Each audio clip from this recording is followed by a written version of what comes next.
boleh meninggalkan salat? Nah, jadi kalau orang sakit itu nggak sanggup salat sambil berdiri, bagaimana cara salatnya? Kalau nggak sanggup sambil duduk? Tidur. Kalau nggak sanggup membaca dengan jelas, bagaimana caranya? Membaca dalam hati. Nggak sanggup. Kira-kira pernah nggak kalian lakukan salat sunnah?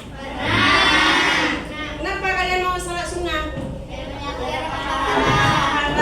Pahala apa aja yang dapat? Ada yang tahu? Pahala salat sunnahnya apa aja? Dapat apa? Hah? Kira-kira kalau orang yang mengerjakan salat sunat fajar, apa kira-kira pahalanya? Nggak pernah tahu, belum pernah belajar ya? Belum. Jadi kalau sunat fajar itu dijanjikan oleh Allah, dia lebih baik dari dunia dan seisinya. Mau kalian dapat dunia dengan seisinya lebih lagi?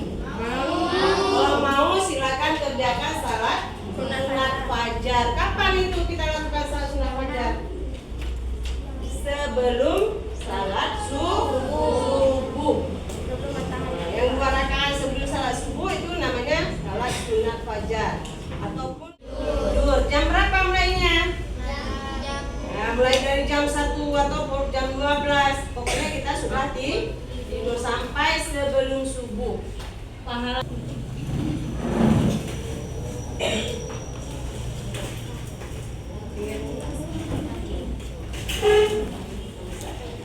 Capaian pembelajaran fikih fase D. Pada akhir fase D ada elemen fikih ibadah serta didik terbiasa bersuci dalam menjalankan sholat fardu maupun sunnah, terbiasa puasa fardu maupun sunnah dengan baik dan benar, serta memahami ketentuan ibadahnya dapat membentuk kepedulian sosial dan mempengaruhi cara berpikir, bersikap dan bertindak dalam kehidupan sehari-hari dalam konteks beragama, berbangsa dan bernegara. Ya, terima kasih. Tepuk tangan dulu untuk kalian. Jadi ini anak-anak, ini capaian pembelajaran ketika kita sudah selesai di sini. Ini sudah dirangkum semua ya, sampai kelas 3. Tapi untuk hari ini kita harus mengetahui ketentuan bagaimana cara melaksanakan salat sunnah. Kemudian salat sunnah dia dibagi 2. Ada yang namanya salat sunnah muakkad, ada yang ghairu muakkad. Pernah dengar nggak apa itu salat sunnah muakkad? Apa artinya? Ada salatnya dikuatkan. Apa maksudnya dikuatkan? Dikuatkan ini maksudnya dulu Nabi Muhammad selalu mengerjakannya. Kalau yang ghairu muakkad, Nabi Muhammad kadang-kadang ada mengerjakan, ada kadang-kadang tidak. Itu bedanya. Muakkad. Pernah mendengar as-sabiquna al-muqarrabun atau waliullah yang terdepan? Mereka adalah orang-orang terpilih dijamin oleh Allah Subhanahu wa taala, mendapatkan derajat sebagai kekasih atau waliullah paling agung di sisinya. Orang-orang yang termasuk golongan ini adalah mereka yang sangat tekun mengerjakan perkara-perkara sunnah. Selain juga rajin dan sungguh-sungguh menjalankan kewajiban-kewajiban dan meninggalkan larangan-larangan Allah Subhanahu wa taala. Kenapa Allah menjamin bagi yang tekun mengerjakannya mendapat derajat waliullah? Karena ternyata banyak sekali hikmah yang dapat ambil dari pelaksanaan amalan sunnah. Terima kasih. Jadi anak-anak, kalau bagi seseorang yang mau mengerjakan salat, maka derajatnya akan diangkat oleh Allah. Bahkan diberi gelar wali Allah. Itu bagi orang yang mau mengerjakan salat sunnah. Jangan sekali kita kerjakan tak cukup, enggak. Ini selalu dikerjakan, selalu setiap hari. Jadi derajatnya adalah menjadi wali Allah. Profil pelajaran Pancasila PPPP dan pelajaran Mahmatan lil Alamin PLA. Profil pelajaran Pancasila yang ingin dicapai adalah bertakwa kepada Tuhan Yang Maha Esa dan berakhlak mulia, bernalar kritis dan kreatif, tergolong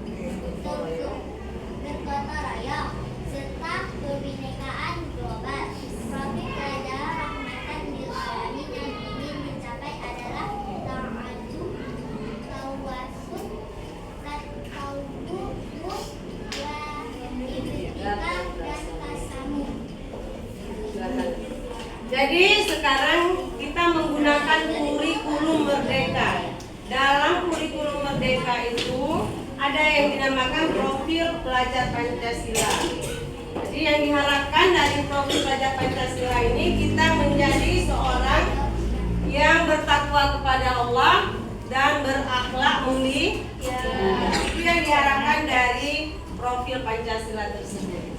Anak, dalil kita disunahkan mengerjakan salat sunnah ini, diantaranya dalilnya banyak nih. Diantaranya ada satu ini. Coba satu orang mewakili untuk bacakan dalil. Mana?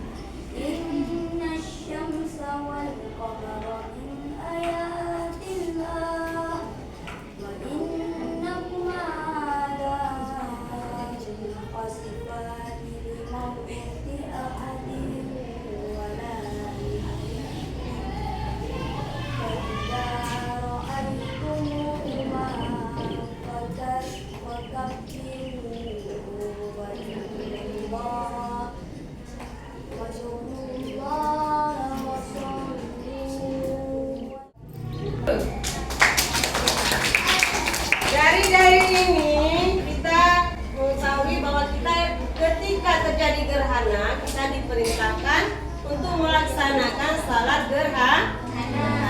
Pernah nggak kalian lakukan? Belum ya? Jadi nanti harus bisa kalian praktekkan bagaimana kita mengerjakan salat sunat gerhana. Kemudian ketika gerhana juga diperintahkan saat terjadi gerhana kita bersedekah ya. Itu disunahkan juga. Video kalian harus setiap kelompok buat soal satu ya. Jadi sekarang perhatikan yang baik ya.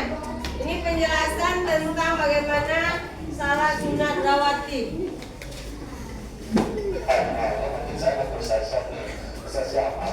Saya ingin tahu lebih jelas dan lebih detail lagi. Apakah ada perbedaan antara rawatib muakkad dan muakkad? Digambar sesekali supaya memberikan wajah, kemudian tangan sampai siku, kemudian kepala, kemudian kaki sampai mata kaki. Jadi ada yang perbedaan. Nah, ini sebetulnya muakkad, sesuatu yang jarang atau tidak pernah ditinggalkan oleh Rasulullah SAW dan sangat dianjurkan karena itu tidak memberatkan Islam itu agama yang tidak akan memberatkan. Ada misalnya kalau kita baru hijrah, udah diajarin sholat rawatib, baru hijrah dari mana? Melaksanakan sholat istikharah. Apa itu sholat istikharah? Salat ketika kita punya dua pilihan. Kita nggak tahu mau pilih yang mana. Apa nomor satu atau nomor dua. Jadi karena kita nggak tahu pilihannya yang mana yang terbaik untuk kita, maka kita perlu melaksanakan salat istikharah.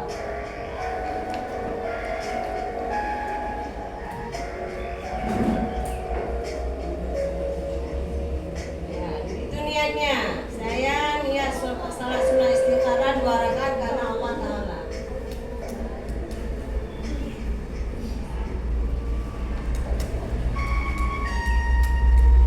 Surat. Kalau rakaat pertama ini disuruh baca surat Al-Ikhlas. Rakaat kedua, coba silakan kumpulkan soal yang kalian buat itu. Cepat. Ayo sini. Ikan sepat, ikan gabus. Lebih cepat, lebih bagus. Jadi punya kelompok lain ini ibu bagikan ke kelompok lain juga ya. Ya, selanjutnya coba kerjakan.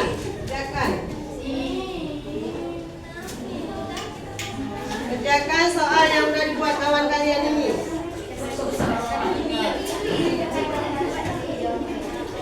Ayo, cepat-cepat. Nah, jadi ternyata kelompok 1 udah siap, nak. Coba nak, silakan maju nak. Kelompok 1 udah selesai. Jadi silakan dibacakan hasil kerjanya. Yang pertama sholat sunnah rawatib.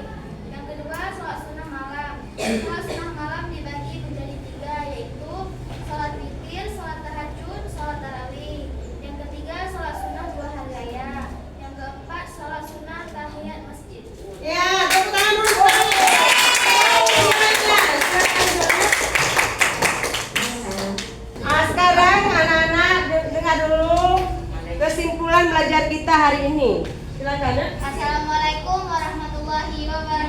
wabarakatuh. Waalaikumsalam warahmatullahi wabarakatuh. Kesimpulan hari ini, ke-1, sholat sunnah menjadi 2 bagian, yaitu sholat sunnah muakkad dan ghairu muakkad. Sholat sunnah muakkad yaitu merupakan sholat yang dikerjakan oleh Nabi Muhammad, sedangkan sholat sunnah ghairu muakkad kadang-kadang dikerjakan atau kadang-kadang tidak akan dikerjakan. Sholat sunnah ghairu muakkad meliputi menjadi sholat duha, beberapa sholat sunnah rawatib, dan lain-lain. Ya, terima kasih. Jadi pelajaran kita hari ini, mari kita sama-sama membaca Alhamdulillah.